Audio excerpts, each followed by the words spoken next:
Seriously, what the hell is this? Welcome to Ranger Reviews, a web series we look at episodes of the TV show Power Rangers and then discuss them. Today we're exploring the 29th episode of the show, Power Rangers in Space, as well as the 279th episode overall titled Dark Specter's Revenge, Part 1. We begin this episode with Andros giving Astronema a tour of the megaship, showing her the microwave that makes whatever they want. She explains that she needs a minute to get used to all of this because it's so different from the rest of her life. She's afraid that the others won't forgive her, and Dekka comes over requesting Karone to come and see the other Rangers. She afraid that they're getting ready to toss her into a black hole, and Andros points out that there is one nearby. Cool, dude. They go there, and the other Rangers act like they've been talking and have reached an important decision, and there's only one thing left for them to do. They're making her an honorary Power Ranger with her own jumpsuit and a purple communicator. Make her the Purple Ranger! On the Dark Fortress, Ecliptor is hobbling around. He then hears something and he's attacked by Quantrons who grab him. Darkonda is there laughing, but they're tying him up. Darkonda has like a doctor headband on, whatever the hell those things are actually called, and he takes out a device saying that he's going to give Ecliptor an attitude adjustment. Karone has changed into her new clothes and everyone is impressed with how normal she looks. Also, Dark Specter confirms with Darkonda that Ecliptor is done. Apparently, Ecliptor will never forget his loyalty again. They will go after the Rangers on Earth to send a message. We see Bulk and Skull with the Professor again and they're at a bonfire. They've been dragged out at night after night again to find aliens. Phenomenus stresses for them to be patient and he's eating marshmallows while looking through a telescope. Then he screams and they think he found something but he just burnt his tongue. Then he sees an asteroid hurtling through space. They get up looking. It's headed straight for Earth, which Bulk and Skull think is kinda cool at first, but Phenomenus explains that it'll destroy a lot and how strong it is over a visual representation of what he's talking about. They start freaking out, collecting their stuff to run away. The megaship starts to shake and Dekka says that something big is coming their way. They start doing some evasive maneuvers and they get away from the asteroid. Carlos assumes it was too close to be an accident, which is like weird.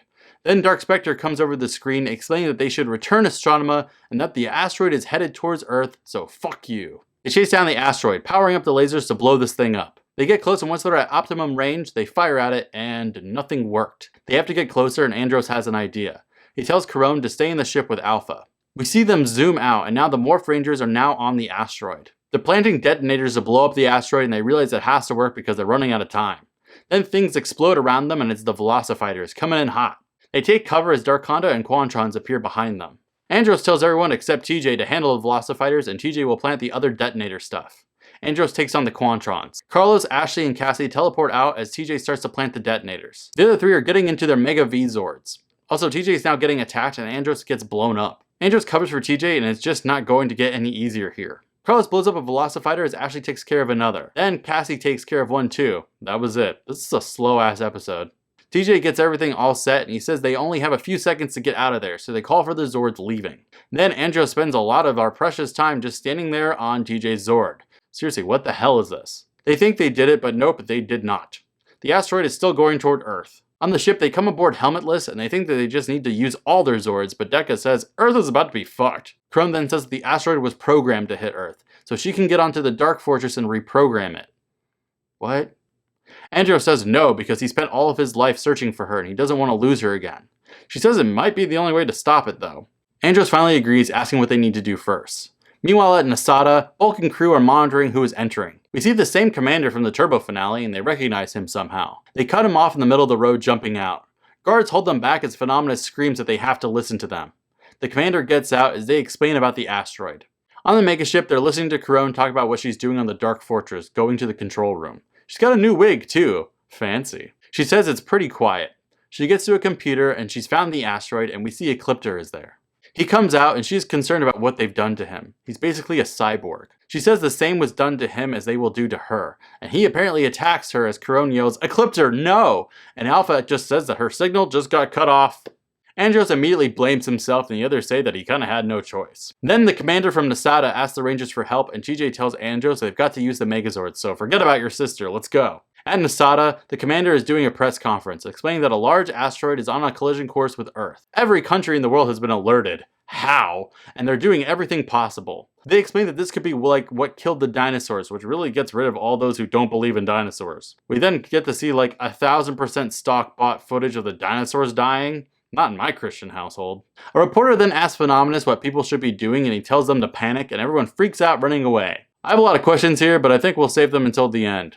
The Rangers then form the Astro Megazord and they fly toward the asteroid, hitting it. Also, the Delta Megaship is flying through the air, turning into the Delta Megazord without a second's thought. Mega Voyager also comes out. Like, we get it, guys. They use full power for everything, and they launch onto the asteroid to push it off course. They're giving it everything they've got, and everyone on Earth is freaking the hell out. Phenomenus then sees a sign for an experimental spacecraft, and the guards near the sign run off. Phenomenus wants to steal a damn rocket to blast off before the asteroid hits the Earth. Seriously, what the fuck is happening?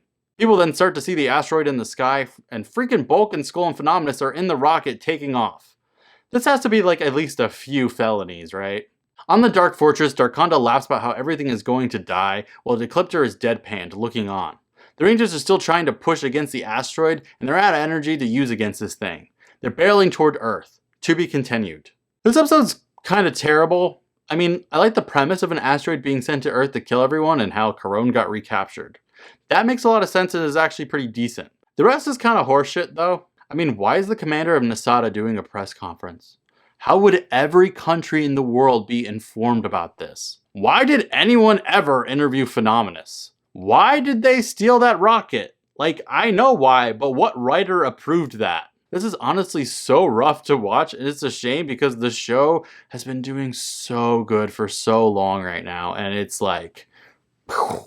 Next time we resolve this two-parter, but until then, may the power protect you.